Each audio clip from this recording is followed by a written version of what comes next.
Hello, my name is Martin. Welcome back to another video. Where are we today? Newton Heath, Lock 69. Lock 69 on the Rochdale Canal. They are replacing lock gates. We've got a fascinating insight for you into the work that's involved in replacing a lock gate. So here we are, just further down from where the work's taking place. They've drained this section of the canal. The Canada geese are all a little bit confused, but we're going to take you up there now, just beyond the main road, and show you all the work that's involved. So here we are, it's winter time and the Canal and River Trust are undertaking the usual maintenance that they do along Britain's canal network. Like I say, this is Newton Heath in Manchester, Rochdale Canal, and what they're doing is they're taking out old lock gates and putting in new lock gates. Just take a look at the extensive preparation work they've had to do for this site. Fish rescue, dam up the canal and all the scaffolding work, and not only that, there's a massive crane on site as well. Proper challenge this, the location of where it is and everything. Right, so let's go and take a look into the lock. These things always get me because they're like just vast, just like into the depths.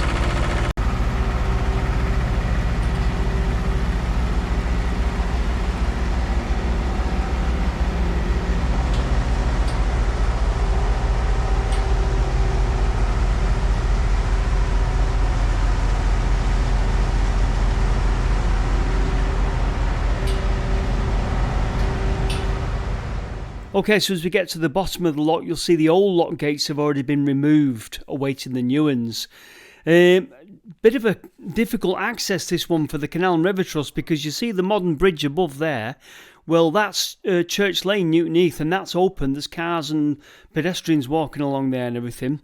As we turn the camera around, you'll see the other side of the lock, and you'll see a little bit of overflow coming in from the canal just beyond there, and there's pumps there just pumping that out.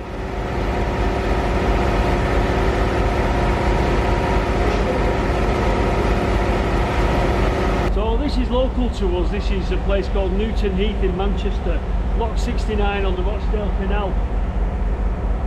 To replace the two lock gates, the work that is involved is, for me, staggering. Obviously to these guys it's something to do all the time, but probably the initial fish rescue, the draining of the canal, the reusable parts off the old lock gates and putting them on the new lock gates, and obviously 300-ton crane just down behind the camera that they've had to put in place as well. Fair old bit of work, and this is ongoing all over the country, or it will be during the winter season when a lot of the maintenance work on the canals is done by the Canal and River Trust.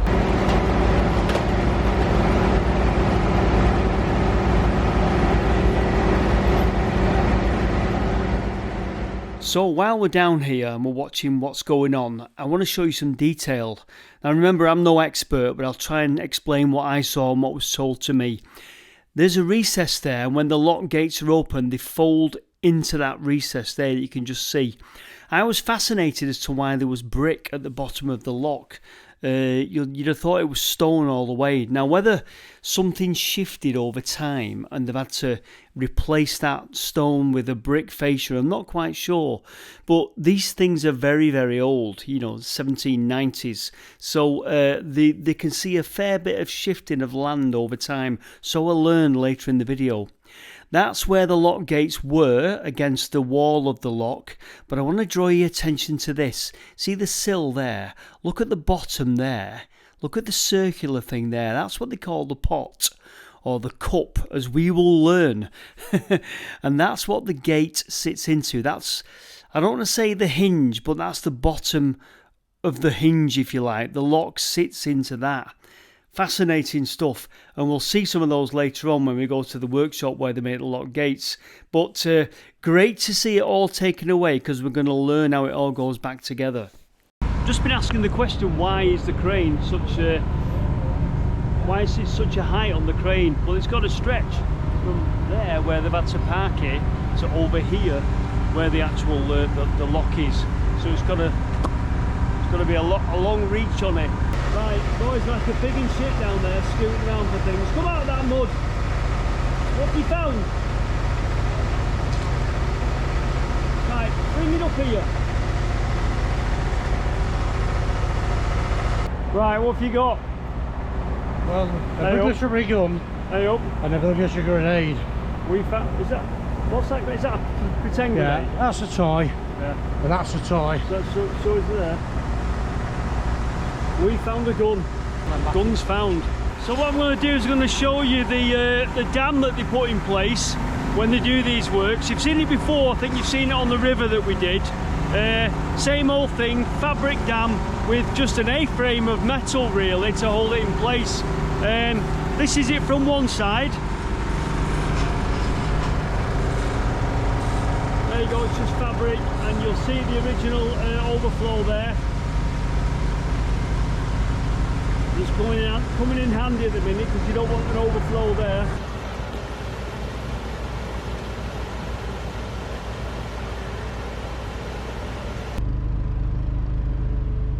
Now, sitting rather forlorn on the canal bank are the old lock gates, and you can just appreciate the size of them here. They're quite massive.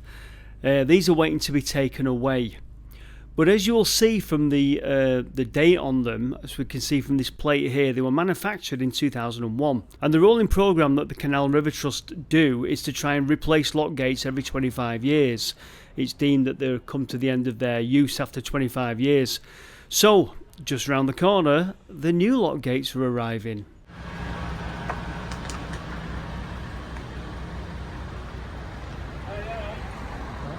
So looking at these new lock gates, for us it posed the question, where are these lock gates made? Turns out the Canal and River Trust have got two workshops in England that make the lock gates, and so we visited one of them, and it required us to go on a trip to just outside Wolverhampton. So we've come to Wolverhampton, Braidley to be precise. This is the Canal and River Trust workshop down here in the Midlands, and they make lock gates. So we're going to go round, get a tour round and see just what it takes to make a lock gate. So we'll go inside here now and take a look at the skilled workmen that are doing the work of making lock gates. So before we take a look around the workshop, we better start the tour in the right place, which is out in the yard where the wood initially comes in. So Simon, this is where all the raw material comes in. Mixture here of oak and, did you say green, what was it called? Green heart. Green heart's a tropical hardwood. Yeah. Not used that often because it's there are some sustainability issues with it. But the green heart we've used for these gates is actually recycled, came out of an old docks somewhere, not too sure where, and it's a recycled timber. But generally it's green oak, European, well, British oak, but also European. Yeah. But we tend to go for the British oak. Again, around the sustainability, we don't want to be transporting from abroad if we can help it. And it's also, British is best. Yeah, of course it is. Yeah. Comes in around about 10 millimetres on each side over that we'll order it in, and then it'll pass into the planing machine to be taken down to finish size. Oh, so you can just take a bit off just to get it? Yeah, get it to true it. Right. So it's not planed to be smooth, it's planed to be square and true along its length. Got you. So Simon, here at Braidley, at the Braidley workshops, how many lock gates would you say you make a year? So overall we'll make up to 140, 150 lock gate leaves per year for between this site and Stanley Ferry, which is in Wakefield in Yorkshire. Yeah. So at this site we may do 55 to 60 lock gate leaves out of this site. Stanley Ferry is a bigger site with more people. Yeah. So they tend to do larger gates and more of them. Now, not all lock gates are equal, and each lock gate has to be individually made for the lock it's going to fit into. There is no standard fit. The lock gate technicians then will go out and they will measure the gates and survey the gates, and they'll take 30 measurements, but all of that is done with the canal in water. So they're measuring underwater in effect. Yeah. So it's a very challenging, very skillful, very knowledgeable approach. And they use a combination of existing drawings, how the gates are fitting, site measurements to be able to determine the size of the gates that are required. And as a complete novice, you would think that surely you can just use the old drawings from 75 years ago or 50 years ago, but you were telling me there's movement within the actual lock structure, is that right? Yeah, potentially. I mean, remember, we were dealing with 200-year-old plus structures. There has been movement, there is subsidence. that has occurred over that period. And it's also not to say that the last gates were fitted correctly as well. So we're not just taking it as read that the people 25 years ago had got it right. We doubled in checking. Because the gates are purpose-built, bespoke to that lock. Measure twice, cut once. Yeah. Brilliant. Now, from those measurements that are taken out in the field, plans are drawn up so that the chaps in the workshop can make a finished lock gate.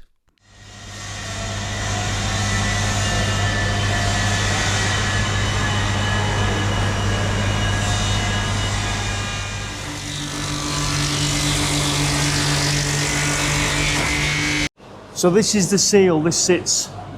Yep, this is the rubber seal that sits across the sill and up the coin. And this is the pintle.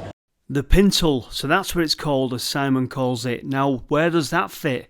If we go back to Newton Heath, remember when I showed you the cup that's sat there, that's waiting to receive the pintle, and that's the weight-bearing part of the lock gates. So it all spins on that. That's what when you open the locks, that's where all the weight's borne there, and it just spins round on that basically. So fantastic invention. So we're starting to piece this together, aren't we? Anyway, back to the workshop. That's the paddle in it. If they say the wrong thing, I'll get in trouble. Yeah, paddle. And you can see where the paddle... Do you want me to wind it up and film it? Oh, you can do, yeah, great, yeah.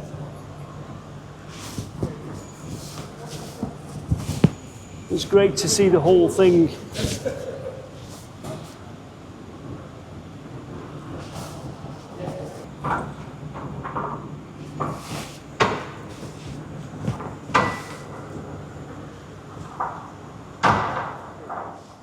So there you go, next time you see a boater going through the locks and doing all this business, they're winding up the paddle so the water can go through and fill the lock or empty the lock, whichever way they're going. And that's the mechanism right deep down below in the lock gate that's working, allowing that water to make its transition. So 1,430 kilograms. 1,430 kg, Right. 1.5 tonne. So we had a walk through the stores area, and it was fascinating to see all the metalwork that goes onto a lock gate. But what was even more fascinating is that the Canal and River Trust tried to honour the tradition or the manufacturing style of each of the individual companies that built the canals. You know, each one had a different way of doing things. So each canal engineer, whether it was Brindley, whether it was Benjamin Outram, had different ways of designing a lock gate, or they contracted out to companies back in the day, and they all had their own ways of building a cup for a lock gate or building certain brackets. There's some cups there, or pots as they call them. That's what the lock gate sits in. We saw that at Newton Heath. And they honour that tradition as best as they can, because these things are listed, these lock gates are listed, and so they have to follow with the traditions. And so in a way, looking at this is like looking back in time to those very early days, 200 plus years ago, when people sat down and designed canal locks and designed canal lock gates. So it was incredible. For me, it was almost like going back in time to when canals were cutting-edge technology and with a new way of shipping goods around the country. That's the way I think of it anyway. And so here is the finished product. Probably not changed much over the years from when they were first designed all those years ago. I managed to get an aerial shot of a completed canal lock gate. Absolutely brilliant and fascinating to see. Now, the site here at Bradley has got quite some of its own fascinating history, and Simon's going to talk us through some of it now. So, Simon, we're in a kind of a yard here, and I'm noticing old canal structures over here and one there. There's like a building there. What was that? So this was originally a basin that came in. So when this was a repair yard where floating plant would come in, they'd come into the basin here and then into the workshop. But the building in the background is the pump house. This little triangular one here? Yeah. So we have two significant pumps that go down 50 metres into the ground and pump water. 50 metres? 50 metres. Wow. And the diameter of the pipes are kind of yay big. Yeah. And what that does, it pumps water out of old mine workings. Really? Which feeds the canal. So it is one of the significant canal feeds that we have. So those pumps run There's 2 pumps in there. There's one pump running all of the time, and then at times of high demand, the second pump will come in. There's another interesting point on there, which we can go and show you, of a plaque of a memorial where 2 people were killed in a Zeppelin raid in 1916. So there you go, to the memory of Maud Fellows and Frederick Fellows of Daisy Bank, who were killed by enemy action when a Zeppelin bomb was dropped on this spot 31st of January 1916. So I find this fascinating. That's the water being pumped up from the mine workings, and as you can see, it then feeds the canal there. Couldn't get over how clear the water was, given the fact that it's from deep down below. It's usually iron stained, isn't it? But there you go, it's quite clear water. And this is a section I think of the Birmingham Canal. I'm sure the experts from the area will be able to tell me. So Mike, you actually go out and measure the lock gates, is that right? Yeah, that's my job. Right, that must be a challenge at times. It is, because we don't allow the water to be taken out of the lock. No. We have to measure the gates underwater. Yeah, I have a long pole with like a foot on it. Yeah.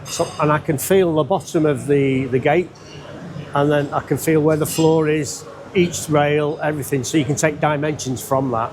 They're all different sizes. Maybe from the floor to the bottom of the gate will be a set size. Yeah. But if the ground is lifting up near the other end of the gate, you might have to jack it up a bit higher. Thanks for talking to us, Mike. Nice to meet you, and I think you've got quite a fascinating job. Not for long. Retiring soon. Oh, good stuff. Big gates, big tools. That's the chisel. That's a chisel. That's a fine chisel, that, isn't it? But it's also not about the size of them, because we also use So you've got fine work as well. finer work as well. Yeah. And that's shown also from some of the planes that we use. Oh, yeah. So the offset handle. Oh, yeah. So that is to stop you from this plane. Normally you would plane along the grain. You never go against the grain, do you? This plane is designed to go against the grain, so the angle of the blade is much lower, and we use this to cut across the tenon to fit them. So this is adjustable, this handle, and it stops you from punching the side of the timber as you pass through. Right. And that's why it's designed that way. Wow. I don't think I've seen one of them since school. People complain, don't they, nowadays about skills and manufacturing, but it's here, isn't it? So currently the workshop is totally devoted to lock gate manufacture, but that wasn't always the case, because part of it used to be also to do with boat maintenance back in the day. No longer used as a dry dock. You can actually go down if you want. Oh, this is the dry dock? Yeah. Wow. So it's no longer used as a dry dock. So the actual area here that we're working on is a platform that we've infilled over the top of the dry dock to give us more space for gate production. So this goes back to the days when this was a repair yard more than it was a lock gate production. So this is where the boats would come in, and we would drop the water out, and we'd be able to carry out repairs to the boats in a dry dock situation. But the need now is for lock gates, not for dry not docks. for this. So there'd be big bulk timbers that would sit in these sockets, and they would allow the boats to, as the water was dropped out, the boats would come down and they would sit onto these timbers to be able to work underneath the boat. But now it's used, it's used for storage, as you can see, for materials. Wow. So boats would have come into the workshop from behind that wooden safety barrier there and into the dry dock to have work done on them. Paddle on the end of that, and it's down there, and it can drain out this dry dock. And that's where the water would come back in. Oh, yeah, so that's how you refill the boat, So the boats would come in through these shutters into place. These clamps would clamp the boat in place. There would have been 3 of these originally. Along the length of the boat? Over the length of this dry dock. And then once they were clamped in, the mechanism would enable the boat to turn upside down. Wow.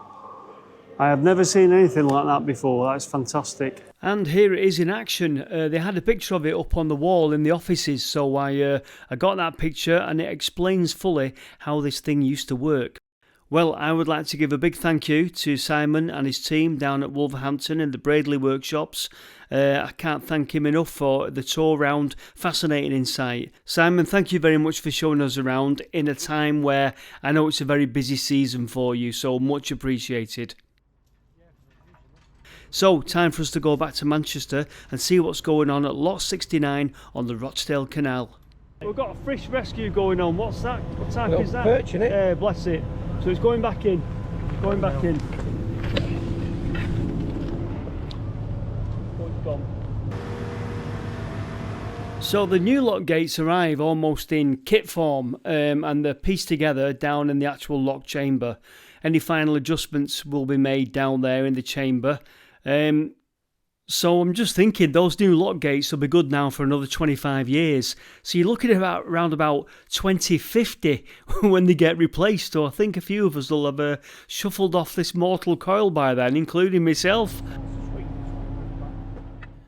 So as we watch the old lock gates being lifted up into the failing winter light, it's worth mentioning that during winter the canals face a perfect storm of ageing and fragile infrastructure. Rising costs and increasingly frequent extreme weather events are causing unprecedented damage. The Canal and River Trust are working around the clock to protect and restore canals, rivers and reservoirs, safeguarding them against the increasing threat of storms. If you take a look at the Canal and River Trust website, you can look to see how you can help. I'm looking to try out a volunteer day, even if it's just cutting back weeds or tidying up the canal. I really want to try and get involved, and I'll try and film it for you and let you know about my experience. This is the website, and you never know. Take a look, because if you look in the events, you might even be able to go and find lock gate replacement near you. And if they open it up and do an open day, you can go and have the experience that I've had. You can go down into the lock chamber and take a look. Really fascinating stuff. So a lot of work going on during winter, and well worth you looking at the website to see if there's anything happening near you. So I'd like to thank the team down at Newton Heath on the Lockgate project. We were well looked after, given access to all areas. Absolutely fantastic day. Get yourself on that website and see if there's any open days going on or any events going on near you. From the Rochdale Canal, bye for now.